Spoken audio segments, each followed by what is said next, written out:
Ça va être prêt, Mario, pour toi.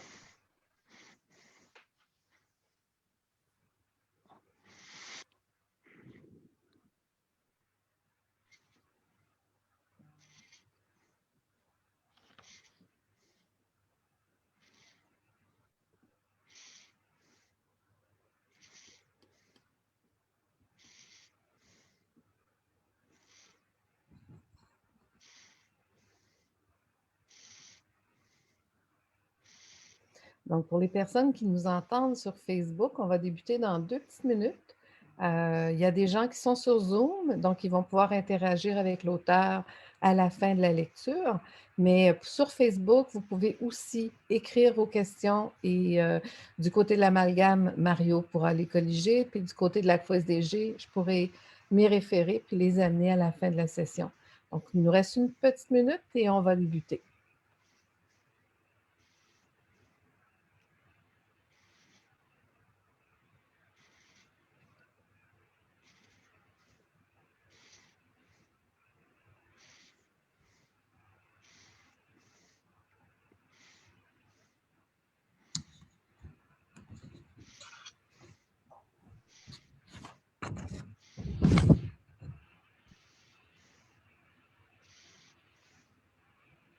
Ça va de ton côté, Mario, aussi?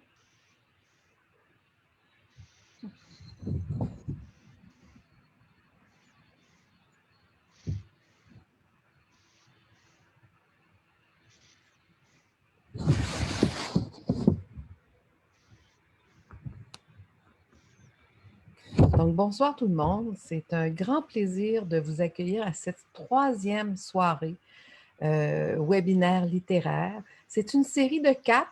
Et oui, on est déjà rendu à 3. Et les gens qui étaient présents avec nous du premier jusqu'au troisième jusqu'à maintenant, on s'est vraiment régalé.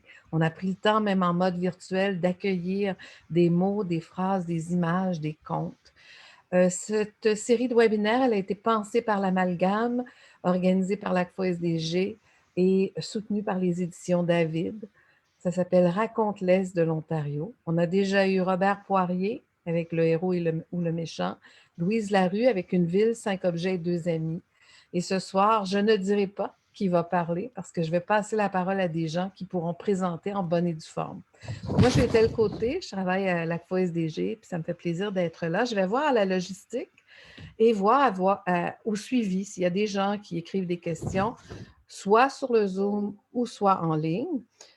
Et sans plus tarder, pour lancer cette activité, parce qu'on parle de littérature, quand on parle de mots, quand on prend le temps de se parler, de raconter, mais surtout d'écrire pour raconter davantage ce que l'on a en tête dans notre esprit, dans notre âme, je vais inviter la présidente de l'ACFA SDG pour nous souhaiter le mot de bienvenue. Bonsoir tout le monde. Bonsoir tous ceux et celles qui sont sur Zoom et qui seront sur la page Facebook de ce soir. Et c'est une grande soirée ce soir parce que nous allons vivre des émotions. Ayant lu, et parfois, nous vivons ce que vous allez entendre ce soir. Alors, Monsieur Claude Sauvé qui est avec nous et qui va nous lire son beau texte. Et merci tout le monde d'être là. Bien, merci beaucoup, Diane. Comme leader au sein de l'organisation, c'est toujours important de t'entendre. Tu donnes le ton juste pour toutes les activités. Ceci dit, on peut lire un texte, mais je pense que Diane, ce que tu as vraiment dit, là, on va vivre les émotions. Quand quelqu'un, surtout la personne qui l'a écrit, nous raconte, ça l'amène toute une autre profondeur. Et le chef d'orchestre ou l'architecte de cette série, c'est le président de l'Amalgame, Mario Gagnon. Donc, on va lui passer la parole comme de présidente à président, on va passer le bâton, on va passer le relais. Il va pouvoir situer la série, présenter l'auteur et aussi on va découvrir avec lui notre auteur de la soirée et poursuivre la soirée. Mario, la parole est à toi. Bien, merci beaucoup, Ethel, puis merci beaucoup à Diane. Et puis surtout, je remercie beaucoup à Claude Sauvé qui a accepté l'invitation de partager avec nous ton beau texte. Merci, je suis très heureux d'être là. C'est une première pour moi, mais vraiment heureux de la faire. Et puis, le titre, vraiment, là, c'est un tout dernier nouveau souvenir. On va voir un peu là, ce qui t'a inspiré ce titre-là tout à l'heure. Fait que Fait que je te remercie beaucoup. Puis ça, c'est comme Ethel disait, puis Diane, c'est notre troisième webinaire. Et puis, justement, le projet, c'est qu'il y avait des beaux textes qui avaient été choisis. On a 40 écrivains qui ont été publiés dans les éditions David. Raconter Laisse au rien. C'est un concours qui a été lancé en 2019, je crois, au printemps. Et puis, plusieurs écrivains ont écrit. Et puis, Claude Sauvé, c'est un des 40 qui a été choisi pour être publié. Il va partager avec nous son texte ce soir. Mais avant que tu partages ton texte avec nous, j'aimerais bien ça entendre un peu de toi, Claude. Parle-nous un peu de toi. Parlez un peu de moi. Ben, en fait, je ne suis pas écrivain de profession, vraiment pas. J'ai été un gestionnaire toute ma vie, originaire du Lac-Saint-Jean, mais à l'âge de 5 ans, on est déménagé dans la région, 6 ans, déménagé dans la région de Montréal. Donc, j'ai vécu sur la rive sud de Montréal, principalement. Travaillé dans le monde de la gestion, principalement dans le monde de la télévision, câble distribution et télévision. Et découvert l'Ontario français en 2008, quand je suis venu travailler comme directeur de la programmation chez TFO à Toronto. Et c'est là que j'ai découvert la francophonie hors Québec, la francophonie ontarienne. Et j'ai vraiment eu un coup de cœur incroyable pour cette communauté-là. On avait du temps à TFO la directrice générale, Claudette Paquin, qui était quelqu'un de tellement concentré, puis tellement, pour elle, tellement prioritaire au niveau de tout ce que représentait cette communauté-là franco-ontarienne, qui a été de longues batailles, des batailles de l'école de Penetang, Goshin, au début. Donc, c'était quelqu'un qui croyait beaucoup à ça, donc ça m'a beaucoup influencé. Puis pour des raisons professionnelles, j'ai dû retourner, familiales en fait, j'ai dû retourner au Québec en 2011, mais dès que j'ai eu l'occasion en 2015 de revenir encore professionnellement, on s'est réinstallé d'abord à Toronto et depuis 2017, quand j'ai pris ma retraite du monde de la télévision à ce moment-là, donc je suis venu m'installer à Alexandria. C'était vraiment, on est vraiment redevenu franco-ontarien, non seulement de cœur, mais par choix à ce moment-là. Donc, c'est un peu ça, résumé. Mais je t'entends bien, c'est la première fois que tu écris un texte qui t'est publié. Qu'est-ce qui t'a amené à écrire ou à participer à ce Ben, concours-là? en fait, je pense que j'ai toujours aimé écrire, mais dans ma carrière professionnelle, c'était surtout de la rédaction de lettres, rédaction de courriels, rédaction de rapports, et des fois même dans le monde de la télé, on écrit des choses, donc c'était pas nécessairement des textes techniques, mais c'était souvent des textes, puis même quand il y avait un décès dans la famille ou il y avait quelque chose, donc souvent c'était moi qui était plus naturellement, mais j'avais jamais pensé parce que même ma première conjointe était quelqu'un qui écrivait très bien, qui m'inspirait. Tu sais, je trouvais que un jour, tu vas être publié, mais finalement, je trouve qu'il faudrait que je lui mette encore le défi. Je pense qu'elle pourrait toujours le faire, mais dans mon cas, c'était pas vraiment, je ne pensais pas que j'avais ce talent-là. Mais je savais que j'étais à l'aise, mais je ne pensais pas que j'avais le talent. Puis c'est dans le cadre du concours, j'ai assisté au lancement du projet. Puis Jean-Claude Larocque, qui était un des participants, un des auteurs que vous connaissez déjà. Puis Jean-Claude, qui était résident d'Alexandria comme moi, donc je le connaissais un peu par la fraternité puis tout ça d'Alexandria. Puis Jean-Claude, au moment après la conférence de presse, qui me dit: Tu devrais essayer d'écrire, Claude. Puis ben, je dis, écoute, ça m'a toujours intrigué. C'est que je suis allé suivre l'atelier avec Jean-Claude puis Denis Sauvé. Puis ça m'a, écoutez, ils m'ont donné, avec ce petit atelier-là qui a duré 2 heures et demie, 3 heures, on a vraiment la base qui m'a donné la structure pour vraiment, parce que c'est une chose d'avoir le goût d'écrire, mais d'avoir déjà une méthode, au moins une technique, et que ça m'a aidé à ramener mes idées. Puis c'est comme ça que c'est parti. Puis je pense que j'avais une belle histoire qui m'inspirait. Puis c'est ça. Ça est arrivé comme ça. J'ai eu des bons relecteurs qui m'ont corrigé le style beaucoup, mais c'est vraiment ça qui m'a inspiré. Puis là, je suis malheureusement retombé dans le travail à cause de la Farfo au début de l'année passée, puis avant la pandémie. Donc, mais ça m'a permis quand même, ce temps-là, j'ai cogité sur quelques idées qui devraient, quand je vais reprendre une vraie retraite, peut-être m'inspirer encore. Mais c'est vraiment ça, c'est comme ça que c'est arrivé tout bonnement. Alors, c'est incroyable. Que moi, je l'ai lu ton texte, puis quand tu me dis que c'est la première fois que tu écrivais, j'ai dit, je te crois pas. Je vous le jure. Ah oui, comment ça va? J'ai des témoins qui peuvent en témoigner.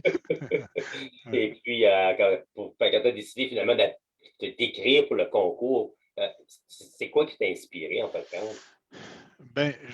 Comme je dis, j'ai déjà la passion pour l'Ontario français. Donc, je trouvais ça, racontez-nous l'Est ontarien sur la base de la francophonie en plus. Je trouvais que le projet des éditions David était vraiment, vraiment, vraiment intéressant. Donc, ça m'a inspiré. Puis je vous le dis, quand j'ai pris la décision de prendre ma retraite en 2007, on était à Toronto à ce moment-là, puis c'était hors de question pour nous autres. On a bien aimé Toronto, on a adoré vivre à Toronto, mais vivre une retraite là, c'est pas ça qu'on voulait, tu sais. Non, faut pas vraiment.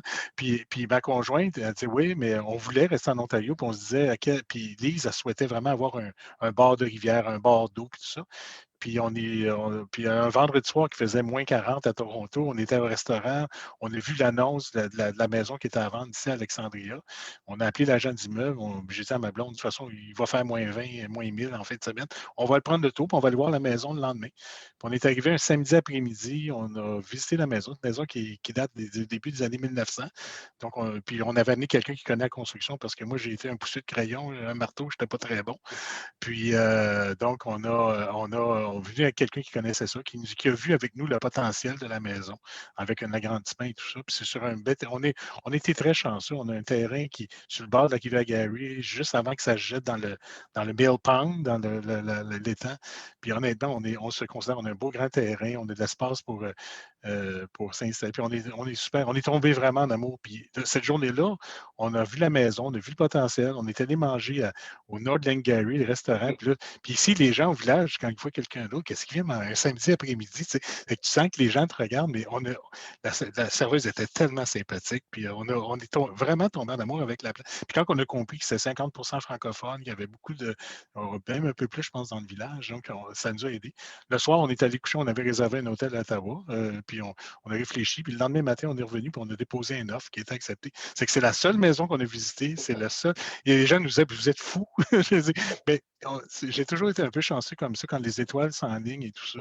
Puis on l'a senti. Puis écoutez, ça va être bien difficile de nous sortir d'ici. On est les deux, on adore le village. On a commencé à connaître les gens. Je me suis impliqué avec la FAFO, je me suis impliqué avec l'ACFO, je me suis impliqué avec la radio communautaire, le curling. Puis on a développé des amitiés ici, autant du côté francophone, anglophone. C'est vraiment un très beau coin de pays. On est vraiment. C'est ça qui m'a inspiré quand je voyais le thème du concours. Puis là, c'était de trouver un angle. Puis je pense que la maladie, on va le voir tout à l'heure, mais ça a rapport avec ma mère et la maladie de l'Alzheimer. Puis ça, je pense que l'Alzheimer, c'est quelque chose qui touche tellement de gens. C'est que je me suis dit, je pense que l'idée que j'avais en arrière venait, je pense, bien alimenter les deux éléments. Ben, je pense que je vais t'inviter à partager avec nous ton beau texte.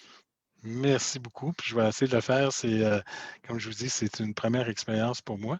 Mais je vais essayer d'y aller avec le plus d'émotions possible. Alors, ça s'intitule Un tout dernier nouveau souvenir. C'est encore bien loin chez toi? Demanda-t-elle de sa voix chevrotante.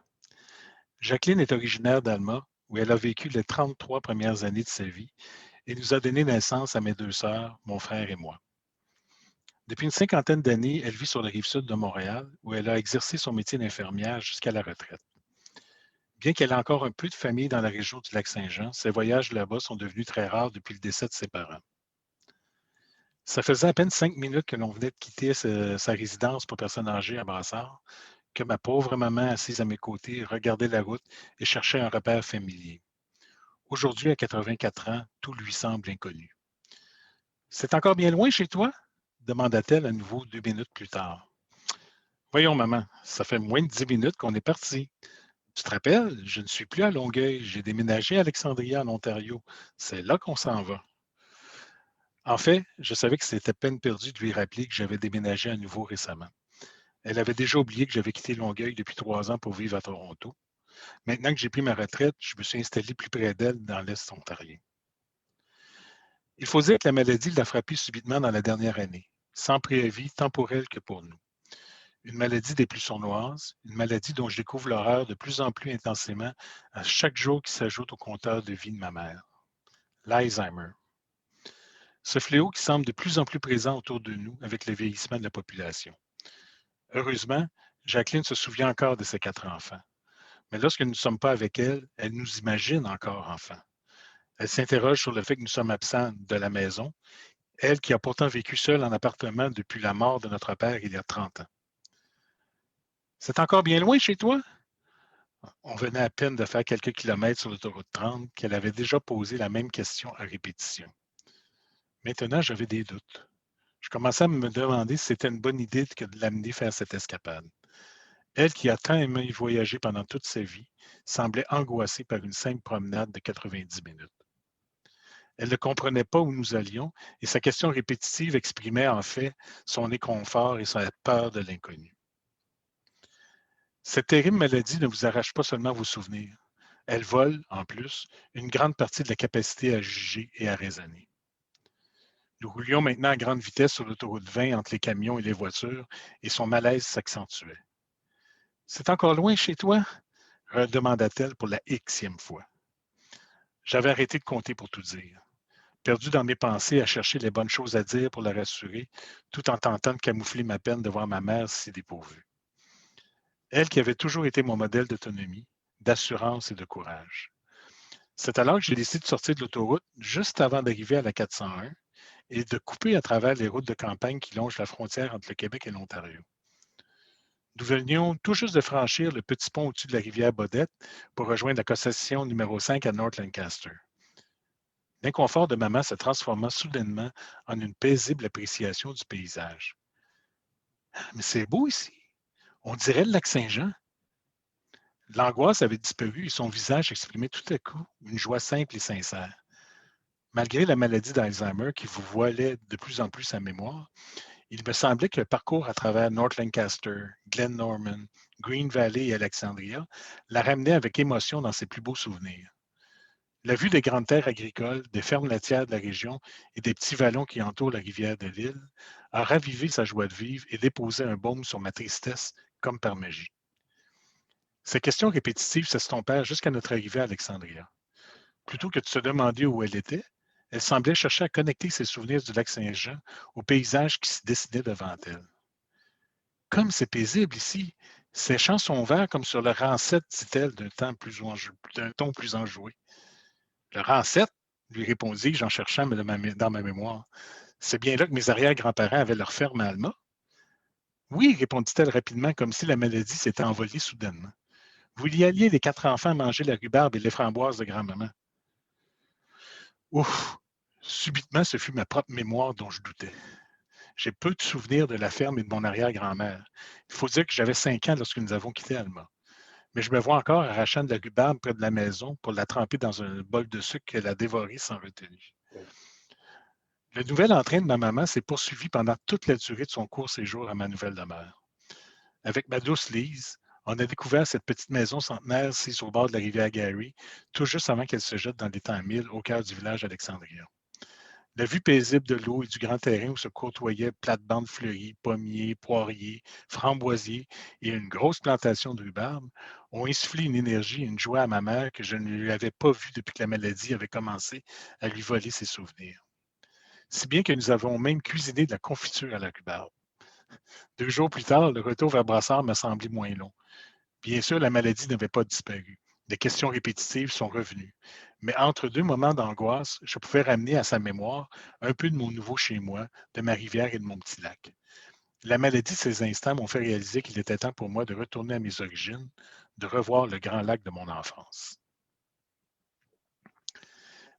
J'ai traversé à peine plus de 5 fois le parc des Laurentides jusqu'à Alma de toute ma vie d'adulte.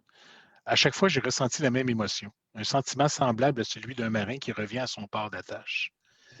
6 semaines se sont écoulées depuis le séjour de ma maman à Alexandria et sa réaction en découvrant mon nouveau coin de pays a fait surgir en moi ce besoin de revoir d'où je viens. André, le plus jeune frère de ma mère, est celui dont j'ai été le plus proche. Il m'a invité à son chalet à Saint-Henri-de-Taillon au bord du lac Saint-Jean. La maladie de sa sœur nous a rapprochés.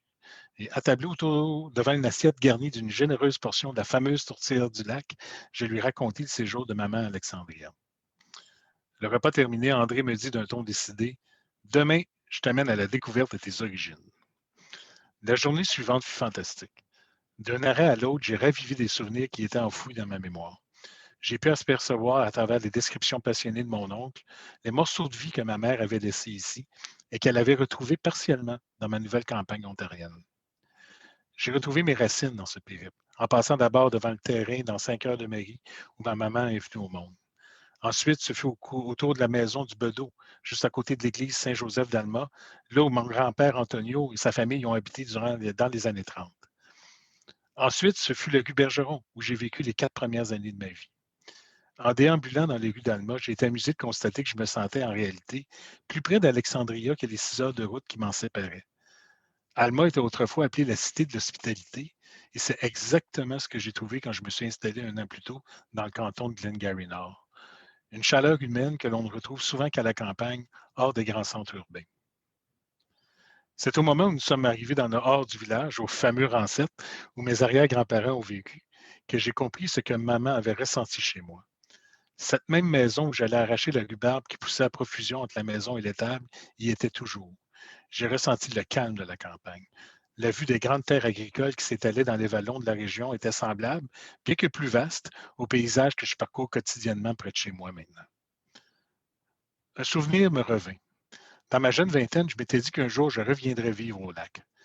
La vie ne m'y a pas amené, mais d'instinct, en m'installant à Alexandria, j'ai trouvé l'endroit idéal pour faire le pont entre mes origines, ma jeunesse et ma vie d'adulte. J'y suis depuis peu, mais je sais que je suis finalement arrivé à mon port d'attache. Et maintenant, que vais-je faire de tout ce temps? Que sera ma vie?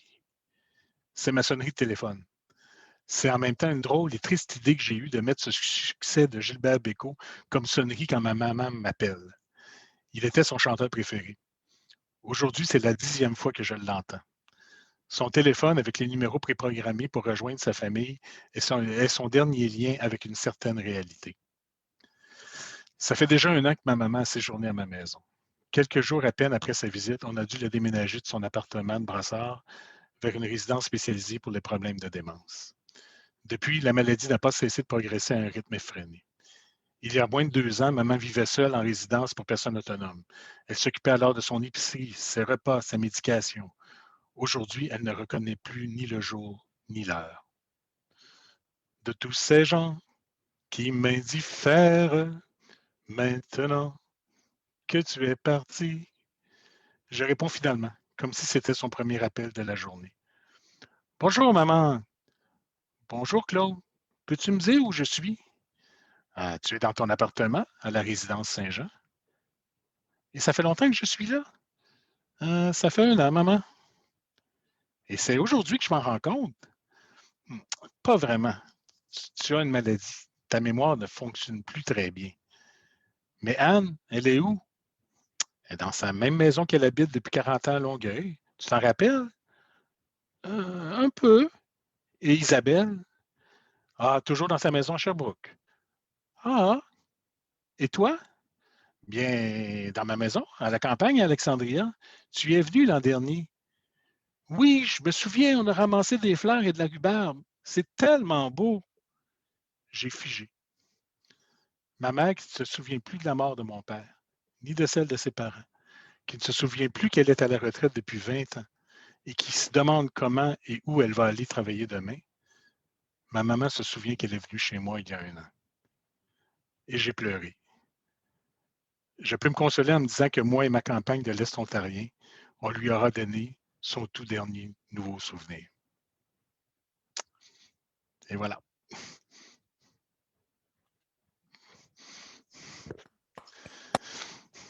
Wow.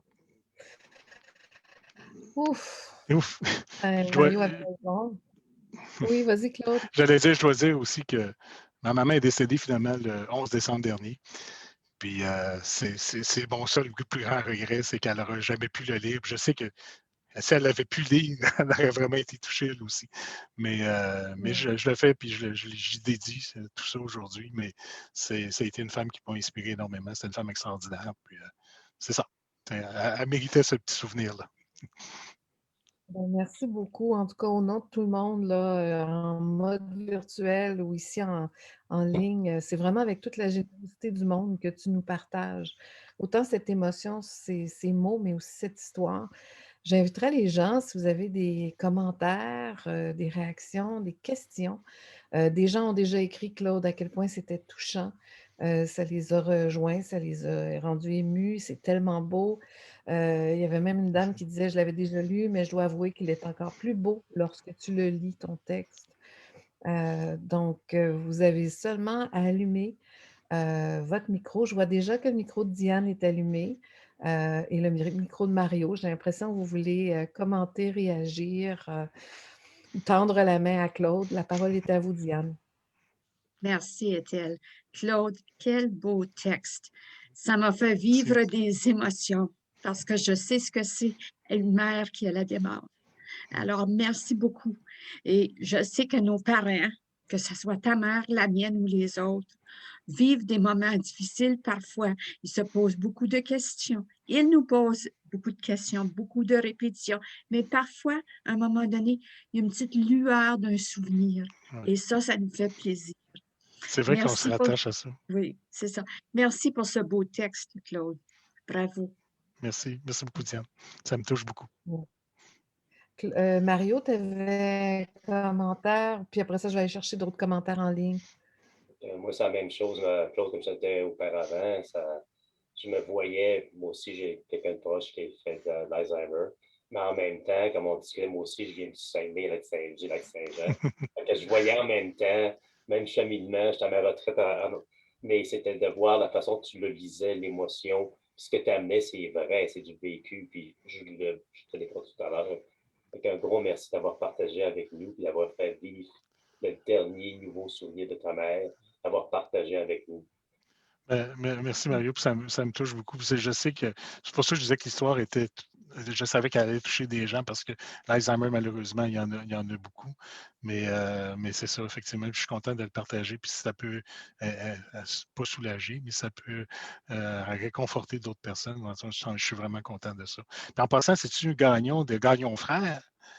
C'est-tu la même famille? Parce que les Gagnon frères au Lac-Saint-Jean, c'est le gros commerce de meubles. Je ne sais pas s'il est encore là, mais dans le temps, c'était. OK. En arrière de moi, en passant, juste pour le fun, c'est le Rancette. C'est une photo que j'ai prise la journée que je suis allé visiter. C'est vraiment la ferme, la terre de mes arrière-grands-parents. Je vais partager aussi certains autres commentaires, Claude. Quel courage, Claude, d'être capable de lire ton texte en raison du décès de ta mère. Quel beau texte, vraiment beau, bravo.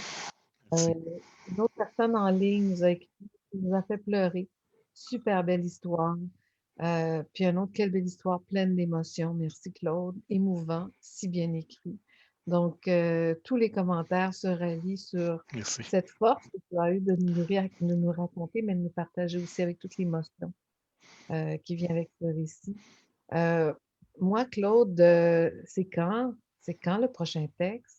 Est-ce que tu en as un sur le J'ai une idée qui a commencé. J'ai commencé à structurer, mais comme je vous dis, de ce temps-ci, je suis retombé depuis janvier dernier dans le travail à plus que temps plein, parce que j'ai même 2 mandats actuellement. Donc, je dois avouer que je n'ai pas l'énergie de me retrouver devant mon ordi. Puis je me rends compte que c'est plus facile pour moi d'écrire avec un ordi. Je pense qu'il y a des gens qui aiment peut-être mieux encore écrire manuscrit, mais je pense qu'avec les années de travail, je suis rendu plus à l'aise avec le clavier. Puis, de toute façon, j'écris tellement mal que j'aurais de la misère à me relire. Il n'y a personne qui me relirait. Donc, là, je trouve que je passe déjà tellement de temps devant mon clavier ou en monde virtuel. C'est que je pense que je vais attendre. Là, je me donne encore une année probablement à travailler aussi, mais avant de reprendre ma retraite là, plus sérieusement et recommencer. Donc, je pense que c'est à ce moment-là. Mais j'ai une bonne idée. J'ai quelque chose que là, complètement, je vais sortir de mon réseau de confort parce que là, ça va vraiment être plus de la fiction au complet. Là, c'est sûr que l'histoire est romancée, mais je vous dirais qu'elle est vraie à 80-85%. Des choses que. En fait, on n'a pas fait de compote de rhubarbe. C'est avec c'est avec ma belle-mère qu'on a fait de la compote de rhubarbe, mais on a fait des choses avec ma mère, mais je trouvais que la compote de rhubarbe était parce que ça faisait le lien avec moi qui mangeais de la rhubarbe, ça, c'est vrai. Donc, je voudrais que.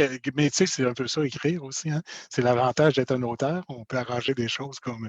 Puis, c'est ça. Mais grosso modo, c'est ça. Alors là, la prochaine fois, ça va être un peu, ça va être plus, on va sortir un petit peu de ma zone de confort parce que là, vraiment, c'est d'aller écrire des choses qui sont complètement de la fiction.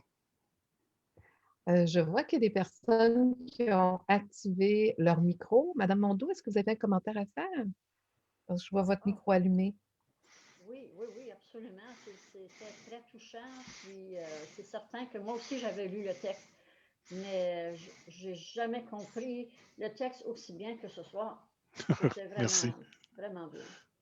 Merci beaucoup, madame. Excellent. Je ne vois pas d'autres commentaires en ligne. Donc, je vais enchaîner, Claude. À un moment donné, tu as choisi, c'est vrai que tu as écrit, Mario te pose la question, est-ce que tu as écrit des textes? Tu as écrit toute ta vie, mais de façon professionnelle. C'est la première fois que tu écris un texte qui est publié.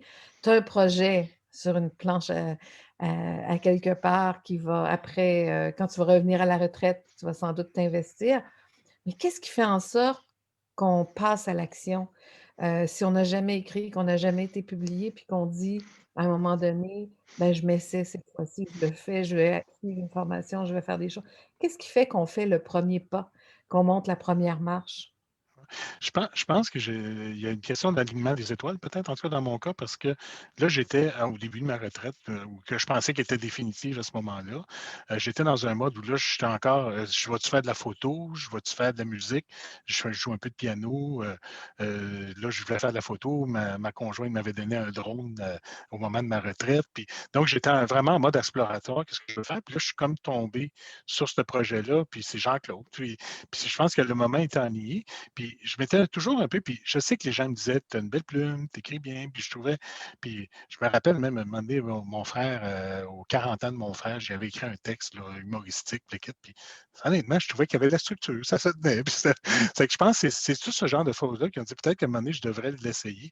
Puis là, les étoiles étaient alignées, le concours, j'ai dans le fond, puis je sentais que j'avais une. Puis tout de suite, puis je rappelle, avant même d'arriver à la session de l'atelier avec Jean-Claude et Denis, j'avais déjà cette idée-là en tête. J'avais déjà mon idée de l'Est ontarien, puis parce que je l'avais vécu, ça faisait pas très longtemps, je venais de le vivre avec ma mère, tu sais, qui me dit, ça ressemble au lac Saint-Jean, puis tout ça. Donc, ça faisait pas très longtemps que j'avais vécu ce moment-là. Fait que je pense que c'est ça qui a fait que là, OK, je pense que j'ai un bon filon, je pense que j'ai une histoire. Puis là, il y a quelqu'un qui me donne une structure, qui me donne un encadrement, ce que je n'avais pas avant. Puis est arrivé le concours. Donc, tout ça est arrivé. Je te dirais qu'il y a une étoile en ligne. Mais effectivement, c'est encourageant d'écrire et de sentir. Puis j'ai été bien entouré. Lise, ma conjointe, elle l'a relu. Mon ex-conjointe l'a relu. J'ai une amie Doris, qui est rédactrice, qui elle-même donne des ateliers dans la région de Brassard, qui donne des ateliers d'écriture, qui a été d'une générosité à m'aider à m'aider à mieux. Beaucoup, souvent, des fois, comment je dirais ça? Comment finir ta phrase? Moi, je donne la première phrase, je disais, bon, Jacqueline, la façon d'introduire ma mère, je trouvais que mon approche à moi était un peu bancale. Mais là, elle me dit, pourquoi tu ne l'essayes pas comme ça? Puis là, je suis reparti de cette idée-là. Jean-Claude me donnait un moment donné, parce que Jean-Claude nous a relus aussi, puis il me disait, peut-être si tu as fait cette approche-là, ça, c'est un peu plus faible. Puis ça t'amène à te dépasser. C'est que d'être bien entouré, je trouve que c'est important, puis d'avoir, puis profiter. Je sais qu'il y en a, la FO en a donné, si je me souviens bien, Diane, ou récemment, des ateliers de rédaction, là, il y a quelques mois. Quand vous avez la chance, allez-y, ça vaut vraiment la peine. Puis moi, absolument que je retravaillerai, je reparticiperai à une autre session, tellement je pense que c'est utile, puis que ça vaut la peine. J'irai dans ce sens-là. Oui. Il y a Diane qui avait une question. Oui, merci pour tout ce que tu viens de dire, Claude, parce que définitivement, l'aide que tu as reçue des éditions David par l'atelier de raconter l'Est ontarien, toute la structure à suivre et la façon de procéder, c'est très important, ça. Et depuis, comme tu as mentionné, la FO a donné quelques ateliers dernièrement avec l'aide de différentes personnes. Puis il y a un premier atelier avec Michel Paiement avec la poésie puis le chant. Ensuite, avec Yahoo et tout dernièrement avec Brian Saint-Pierre pour composer une chanson et toutes les étapes à suivre pour y arriver là, ça nous donne des ailes parfois, puis on découvre des choses qu'on ne savait pas faire. Alors, je pense qu'avec Écrire pour exister, puis raconter l'Est ontarien, ben, à un moment donné, on va déboucher avec de beaux produits à lire et des personnes qui vont découvrir un amour d'écrire à un moment donné. Oui, je suis d'accord. Peut-être que c'est pas toi. Peut-être qu'on va te lire, Diane, un jour parce que tu fais beaucoup Ah, d'ateliers. j'ai des Faut pas idées en oublier aussi tête qu'il y a comme eu Claude, là.